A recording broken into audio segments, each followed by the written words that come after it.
Hi hello ವೀಕ್ಷಕರೇ, welcome to simple Bhagya kitchen. ನಾನಿವತ್ತು ಒಂದು ಒಳ್ಳೆ ಹಳ್ಳಿ ಕಡೆ ಮಾಡುವಂಥ ಟೊಮೆಟೊಕಾಯಿ ಬಳಸಿ ಚಟ್ನಿ ಹೇಗೆ ಮಾಡ್ತಾರೆ ಅಂತ ತೋರಿಸ್ತೀನಿ. ಈ ಚಟ್ನಿನ ದೋಸೆ, ಚಪಾತಿ, ಪೂರಿ, ರೊಟ್ಟಿ ಮತ್ತು ಬಿಸಿ ಬಿಸಿ ಅನ್ನಕ್ಕೆ ಯಾವುದಕ್ಕೆ ಬೇಕಾದ್ರೆ ಹಾಕ್ಕೊಂಡ್ರು ತುಂಬ ಚೆನ್ನಾಗಿರುತ್ತೆ. ಹಾಗೆ ಮುದ್ದೆಗಂತೂ ಇನ್ನೂ ಸಖತ್ತಾಗಿರುತ್ತೆ.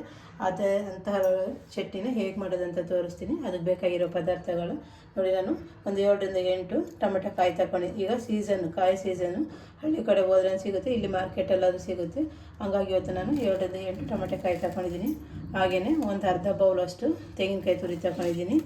2 ಗೆಡ್ಡೆಯಷ್ಟು ಬೆಳ್ಳುಳ್ಳಿನ ಸಿಪ್ಪೆ ತೆಗೆದು ರೆಡಿ ಮಾಡಿ ಇಟ್ಕೊಂಡಿದ್ದೀನಿ. ಒಂದು 3 ಈರುಳ್ಳಿನ ಸಣ್ಣದಾಗಿ ಉದ್ದಕ್ಕೆ ಸ್ಲೈಸಾಗಿ ಹಚ್ಚಿಟ್ಕೊಂಡಿದ್ದೀನಿ.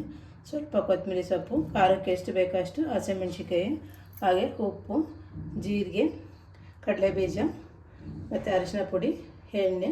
ಈಗ ಇದೆಲ್ಲ ತೊಗೊಂಡು ಹೇಗೆ ಮಾಡೋದಂತ ನೋಡೋಣ ಬನ್ನಿ. ಈಗ ಸ್ಟವ್ ಮೇಲೆ ನಾನು ಒಂದು ಬಾಂಡೆ ಇಟ್ಟಿದ್ದೀನಿ. ಬಾಂಡೆಗೆ ನೋಡಿ ನಾನು ತಗೊಂಡಂಥ ಕಡಲೆಬೀಜನ ಒಂದು ಅರ್ಧದಷ್ಟು ಹಾಕ್ತಾಯಿದ್ದೀನಿ, ಪೂರ್ತಿ ಹಾಕ್ತಾಯಿಲ್ಲ.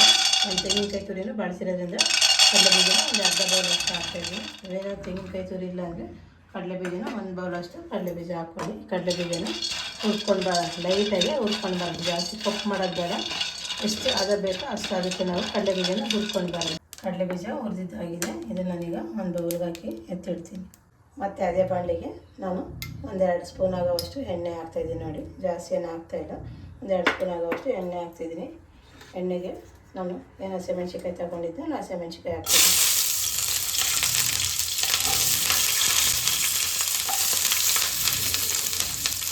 ಹಸಿಮೆಣ್ಸಿಕಾಯಿ ಜೊತೆಗೆ ನಾನು ಬೆಳ್ಳುಳ್ಳಿ ಹಾಕ್ತಿದ್ದೀನಿ, ಹಾಗೆ ಈರುಳ್ಳಿ ಹಾಕ್ತಿದ್ದೀನಿ. ಒಂದು ಈರುಳ್ಳಿ ಆಗೋವಷ್ಟು ಒಗ್ಗರಣೆಗೆ ಎತ್ತಿಡ್ತೀನಿ. ಒಂದು ಅರ್ಧ ನೋಡಿ ಎಲ್ಲ ಹಾಕ್ಬಿಟ್ಟು ಒಂದು ಈರುಳ್ಳಿ ಮಾತ್ರ ನಾನು ಒಗ್ಗರಣೆಗೆ ಎತ್ತಿಡ್ತಾ ಇದ್ದೀನಿ. ಹಾಗೆ ನಾನು ಏನು ಟೊಮೆಟೊ ಎತ್ತಿಟ್ಕೊಂಡಿದ್ದೀನಿ, ಆ ಟೊಮೆಟೊ ಹಾಕ್ತಾಯಿದ್ದೀನಿ. ಎಲ್ಲ ಹಾಕ್ಬಿಟ್ಟು ಚೆನ್ನಾಗಿ ಹುರ್ಕೊಳ್ಳೋಣ. ಎಣ್ಣೆ ಜೊತೆ ಹುರಿದ್ರೆ ಟೇಸ್ಟ್ ಸೂಪರ್ ಆಗಿರುತ್ತೆ. ಹಾಗೆ ನೋಡೋದಕ್ಕೆ ಶೈನಿಂಗ್ ಬರುತ್ತೆ, ತುಂಬ ಚೆನ್ನಾಗಿರುತ್ತೆ.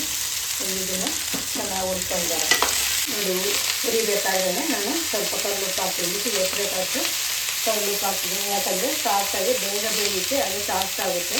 ಹಾಗಾಗಿ ಸ್ವಲ್ಪ ಅರಿಶಿನ ಪುಡಿನ ಜೊತೆಗೆ ಹಾಕಿ ಹೊಟ್ಟೆ ಎಲ್ಲ ಹಾಕಿ ಮಿಕ್ಸ್ ಮಾಡಿ ಹುರ್ಕೊಂಡು ಬರೋಣ. ಉದ್ದಿರಂತ ಪದಾರ್ಥ ರೆಡಿಯಾಗಿತ್ತು ನೋಡಿ. ಕಲರ್ ಚೇಂಜ್ ಆಗಿದೆ, ಎಲ್ಲನೂ ಇದಾಗಿದೆ. ಈಗ ಸ್ಟವ್ ಆಫ್ ಮಾಡಿ ಇದ್ರ ಜೊತೆ ನಾನು ತಗೊಂಡಂಥ ತೆಂಗಿನಕಾಯಿ ತುರಿ ಏನಿತ್ತು, ತೆಂಗಿನಕಾಯಿ ತುರಿನ ಹಾಕ್ತಾಯಿದ್ದೀನಿ. ಸ್ಟವ್ ಆಫ್ ಮಾಡಿದ್ಮೇಲೆ ಹಾಕ್ತಾಯಿದ್ದೀನಿ. ಹಾಗೆ ಕೊತ್ತಂಬರಿ ಸೊಪ್ಪು ಏನಿತ್ತು, ಕೊತ್ತಂಬರಿ ಸೊಪ್ಪು ಹಾಕ್ತಾಯಿದ್ದೀನಿ. ಮತ್ತು 1 ಸ್ಪೂನ್ ಆಗುವಷ್ಟು ಜೀರಿಗೆ ಹಾಕ್ತಿದ್ದೀನಿ. ಮತ್ತು ಫಸ್ಟ್ ಜೀರಿಗೆ ಸೀದೋಗ್ಬಿಡುತ್ತೆ. ಹಾಗಾಗಿ ನಾನು ಲಾಸ್ಟಲ್ಲಿ ಜೀರಿಗೆ ಹಾಕ್ತಾಯಿದ್ದೀನಿ. ಎಲ್ಲ ನಾವು ಆಲ್ರೆಡಿ ನೋಡಿ ಹುರಿದಿರೋದ್ರಿಂದ ಬಿಸಿ ಇರುತ್ತೆ. ಮತ್ತು ಎಲ್ಲ ಜೊತೆ ಮಿಕ್ಸ್ ಮಾಡೋಣ. ಈಗ ಮಿಕ್ಸ್ ಮಾಡಿ 10 ನಿಮಿಷ ಇದ್ದರೆ ತಣ್ಣಗಾಗಿ 10 ನಿಮಿಷ ಆಗಿದೆ ನೋಡಿ, ತಣ್ಣಗೂ ಆಗಿದೆ. ಇದನ್ನೀಗ ನಾನು ಒಂದು ಮಿಕ್ಸಿ ಜಾರ್ಗೆ ಹಾಕ್ಕೊಳ್ತಾ ಇದ್ದೀನಿ. ಹಬ್ಬದಕ್ಕೋಸ್ಕರ ಮಿಕ್ಸಿ ಜಾರ್ ತಗೊಂಡಿದ್ದೀನಿ. ಆ ಮಿಕ್ಸಿ ಜಾರ್ಗೆ ನಾನೇನು ಹುರಿದಿಟ್ಕೊಂಡಿದ್ಮೇಲೆ ಪದಾರ್ಥ ಎಲ್ಲನೂ ಹಾಕ್ತಾಯಿದ್ದೀನಿ ನೋಡಿ.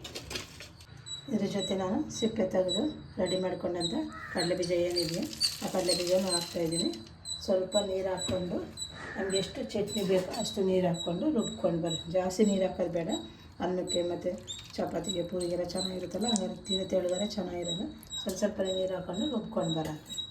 ರುಬ್ಬಿರುವಂಥ ಟೊಮೆಟೊಕಾಯಿ ಚಟ್ನಿ ರೆಡಿಯಾಗಿದೆ. ಇಷ್ಟು ತುಂಬ ಆಗಿದೆ ಅಂತ ನೋಡಿ. ಇಷ್ಟು ಅದಕ್ಕೆ ನಾನು ರುಬ್ಕೊಂಡಿದ್ದೀನಿ. ಈ ಸಮಯದಲ್ಲಿ ನೀವು ಉಪ್ಪು ಮತ್ತು ಖಾರ ಏನಾದ್ರು ಕಮ್ಮಿ ಇದ್ದರೆ ನೋಡ್ಕೋಬಹುದು. ಮತ್ತು ಜಾಸ್ತಿ ನುಣ್ಣು ರುಬ್ಬಬಾರ್ದು, ಸ್ವಲ್ಪ ತರಿಯಾಗಿ ರುಬ್ಬಬೇಕು ನೋಡಿ. ನಾನು ತರಿಯಾಗಿ ರುಬ್ಕೊಂಡಿದ್ದೀನಿ. ಇದಕ್ಕೊಂದು ಒಗ್ಗರಣೆ ಕೊಟ್ಟರೆ ಟೊಮೆಟೊಕಾಯಿ ಚಟ್ನಿ ರೆಡಿ. ಒಗ್ಗರಣೆಗೋಸ್ಕರ ಒಂದು ಬಾಣಲೆ ಇಟ್ಟಿದ್ದೀನಿ. ನೀವು ಚಿಕ್ಕ ಬಾಣಲೆಯಲ್ಲೇ ಹಾಕೋಬೋದು. ನಾನು ಇವತ್ತು ದೊಡ್ಡ ಬಾಣಲೆ ಇಟ್ಟು ಕುದಿಯೋಕೆ ಇಡ್ತೀನಿ 1-2 ನಿಮಿಷ. ಅದಕ್ಕಾಗಿ ದೊಡ್ಡದು ಬಾಣಲೆ ಇಟ್ಟಿದ್ದೀನಿ. ನೀವು ಡೈರೆಕ್ಟಾಗಿ ಏನಾದ್ರೂ ಹಂಗೆ ಮಾಡೋದಾದರೆ ಡೈರೆಕ್ಟಾಗಿ ಹಂಗೆ ಒಗ್ಗರಣೆನೇ ಮೇಲೆ ಹಾಕೋಬೋದು, ಚಟ್ನಿ ಮೇಲೇ. ನಾನು ಎಣ್ಣೆ ಹಾಕಿದ್ದೀನಿ, 2-3 ಸ್ಪೂನ್ ಎಣ್ಣೆ ಹಾಕಿದ್ದೀನಿ. ಹೋಗಿ 1 ಸ್ಪೂನ್ ಅಷ್ಟು ನಾನು ಸಾಸಿವೆ ಹಾಕ್ತಿದ್ದೀನಿ. ಸಾಸಿವೆ ಎಣ್ಣೆ ಜೊತೆ ಚಟಪಟ ಆಗಲಿ. ಈ ಸಮಯದಲ್ಲಿ ನೀವು ಒಂದು ಬೆಳ್ಳುಳ್ಳಿ ಹಾಕಿದರೆ ಚೆನ್ನಾಗಿರ್ತದೆ. ಇಲ್ಲ ಅಂದರೆ ಬರೀ ಈರುಳ್ಳಿನೇ ಹಾಕ್ಕೊಂಡ್ರೆ ಚೆನ್ನಾಗಿರುತ್ತೆ. ನಾನು ಬರೀ ಈರುಳ್ಳಿ ಹಾಕ್ತಾಯಿದ್ದೀನಿ. ಬೆಳ್ಳುಳ್ಳಿ ಹಾಕಿದ್ರೆ ಇನ್ನೂ ಸ್ವಲ್ಪ ಟೇಸ್ಟ್ ಚೆನ್ನಾಗಿರುತ್ತೆ. ಬಟ್ ನಾನು ರುಬ್ಬರ್ತಿ ಈ ಬೆಳ್ಳುಳ್ಳಿ ಹಾಕಿರೋದ್ರಿಂದ ಒಗ್ಗರಣೆಗೆ ಬರೀ ಈರುಳ್ಳಿ ಹಾಕ್ತಾಯಿದ್ದೀನಿ. ಹಾಗೆಯೇ ಸ್ವಲ್ಪ ಕರಿಬೇವು ಹಾಕೋಣ. ಹಸಿ ಕರಿಬೇವು ಹಾಕಿ ತುಂಬ ಚೆನ್ನಾಗಿರುತ್ತೆ. ಎಲ್ಲ ಸರಿ ನೋಡಿ. ಒಗ್ಗರಣೆ ರೆಡಿಯಾಗಿದೆ. ನೀವು ಡೈರೆಕ್ಟಾಗಿ ಚಟ್ನಿನಲ್ಲಿ ಪಾತ್ರೆಗೆ ಹಾಕ್ಕೊಂಡು ನೀವು ಒಗ್ಗರಣೆಗೆ ಚಟ್ನಿನಲ್ಲಿ ಹಾಕ್ಕೊಂಡ್ರೆ ಚೆನ್ನಾಗಿರುತ್ತೆ. ನಾನು ಇವತ್ತು ಬಾಣಲಿ ಜೊತೆನೇ ಮಿಕ್ಸ್ ಮಾಡ್ತಾಯಿದ್ದೀನಿ ನೋಡಿ. ಏನು ಒಗ್ಗರಣೆ ಹಾಕಲ್ಲ ಅದ್ರ ಜೊತೆ ಒಂದ್ಸರಿ ಮಿಕ್ಸ್ ಮಾಡಿ 1-2 ನಿಮಿಷ ಈ ಥರ ಸಣ್ಣ ಹುರಿಯಾಗಿ ಕುದಿಸಿದ್ರೆ ಒಂದು ಸೈಡ್ ಇಟ್ಕೊಂಡ್ರೂ ಹಾಳಾಗೋದು. ನಾವು ಶೇಂಗಾ ಬೀಜನು ತೆಂಗಿನಕಾಯಿ ಹಾಕಿದ್ದೀವಲ್ಲ ಹಾಗೆ ಡೈರೆಕ್ಟ್ ಅದೇ ಅವತ್ತು ದಿವಸ ಮಾತ್ರ ಉಪಯೋಗಿಸ್ಕೋಬೋದು. ಮಾರನೇ ದಿವಸ ಹಾಳಾಗ್ಬಿಡುತ್ತೆ. ಈ ರೀತಿ ಕುದಿಸೋದ್ರಿಂದನೂ ಒಂದು ದಿವಸ ನಮಗೆ ಉಳ್ಕೊಂಡ್ರೂ ಹಾಳಾಗೋದಿಲ್ಲ ಚಟ್ನಿ. ಹಂಗಾಗಿ ನಾನು ಒಂದು 2ರಿಂದ 3 ನಿಮಿಷ ಕುದಿಯಾಕ್ಬಿಡ್ತೀನಿ. ನಾನು ಮಾಡಿದಂತಹ ಟೊಮೆಟೊ ಚಟ್ನಿ ರೆಡಿಯಾಗಿದೆ. ನೀವು ಕೂಡ ಇದೇ ರೀತಿ ಒಮ್ಮೆ ಟ್ರೈ ಮಾಡ್ತೀರಲ್ವ, ಟ್ರೈ ಮಾಡಿ. ಹಾಗೆ ಹೇಗೆ ಬಂದಿದೆ ಅಂತ ಕಮೆಂಟ್ ಮಾಡಿ, ಲೈಕ್ ಮಾಡಿ, ಶೇರ್ ಮಾಡೋದಂತೂ ಮರಿಲೇಬೇಡಿ. ಹಾಗೆ ನಮ್ಮ ಚಾನಲ್ನ ಸಬ್ಸ್ಕ್ರೈಬ್ ಮಾಡಿ. ಈ ಥರ ಹೊಸ ಹೊಸ ವೀಡಿಯೋಗಳೊಂದಿಗೆ ಮುಂದಿನ ವೀಡಿಯೋದಲ್ಲಿ ಸಿಗೋಣ.